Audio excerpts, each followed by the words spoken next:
como ajudar a quem tem ela a realizar tarefas simples, como tomar banho, trocar de roupa? A terapia ocupacional pode ajudar nisso. A gente vai agora a Uberaba com a repórter Karina Rocco. Oi, Karina, bom dia para você. Você vai conversar com a Valéria Andrade. E eu já passo para você uma pergunta do Leonardo. Ele escreveu para a gente, foi diagnosticado em 2004 e hoje ele é cadeirante, quase não movimenta as mãos, as pernas e também sofre muitas dores nas articulações. A terapia ocupacional pode ajudá-lo, Karina? Bom dia, Mônica. Bom dia a todos que nos assistem. Pode sim. Eu vou até aproveitar para não tomar muito tempo para a gente conversar direto com a Valéria. Eu vou repassar essa pergunta então. Bom, tem um telespectador que ligou, ele já é cadeirante, já foi diagnosticado, é cadeirante, tem muita dificuldade para fazer os movimentos, como a gente estava conversando há pouquinho, né? Existem formas, e aliás, Mônica, a gente tem aqui uma mesa repleta de acessórios que podem contribuir na vida desse paciente, né? Sim, sem dúvida nenhuma. Um dos objetivos da terapia ocupacional seria manter a função do indivíduo a despeito do nível de incapacidade que ele possa ser observado nele. Nesse caso aqui, nós temos vários itens que nós chamamos de dispositivos de tecnologia assistiva. Então, por exemplo, se o indivíduo já começa a ter dificuldade em apreender aquele lápis, então a gente já vai começar a engrossar o lápis. Da mesma forma, se ele já não tem mais facilidade de fazer com aquele lápis, o engrossador vai ficando cada vez maior. Outro item também que a gente pode utilizar é engrossador para a escova de dente. Então já é aquela pessoa que já tem uma certa fraqueza de mãos, mas o ombro dele ainda está funcionando bem. Então a gente vai engrossar a escova de dentes dele. Aliás, esse engrossador ele pode ser usado não só para escova de dente, mas para outros acessórios. Sem dúvida nenhuma. Como vocês podem ver aqui, a gente pode retirar isso e colocar em outros utensílios, respeitando o calibre, então, os materiais que nós formos utilizar para adaptar. Nós podemos também confeccionar diversos dispositivos para que o paciente possa comer sem segurar, porque ele pode perder a força da musculatura para segurar as suas coisas. Valéria, deixa eu te perguntar uma coisa, porque assim, enquanto a gente vai mostrando, porque tem vários acessórios aqui, a intenção é diminuir ao máximo a fadiga, o cansaço desse paciente, né? Justo. Um dos itens que o paciente, então, pode apresentar com esclerose lateral amiotrófica é a fadiga. É um cansaço muito persistente. Então, para que ele possa continuar fazendo as suas atividades a despeito daquele nível de fadiga, a gente pode continuar, então, utilizando esses dispositivos. Como você vê aqui, por exemplo, é uma esponja com engrossador.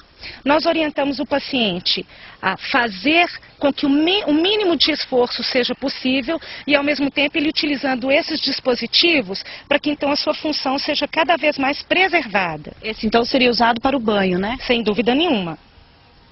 E aí ele consegue fazer esses movimentos sem tanto esforço. Exato. Ele vai ter dificuldades, mas o esforço vai cada vez mais ser preservado. Da mesma forma, se alguma coisa cai no chão, ele pode pegar aquela coisa sem se abaixar e, portanto, gastar energia com esse tipo de dispositivo que a gente chama de alcançador. Ou, na hora do vestuário, para que ele não tenha que se abaixar, ele pode utilizar um outro tipo de dispositivo para ele colocar a sua meia.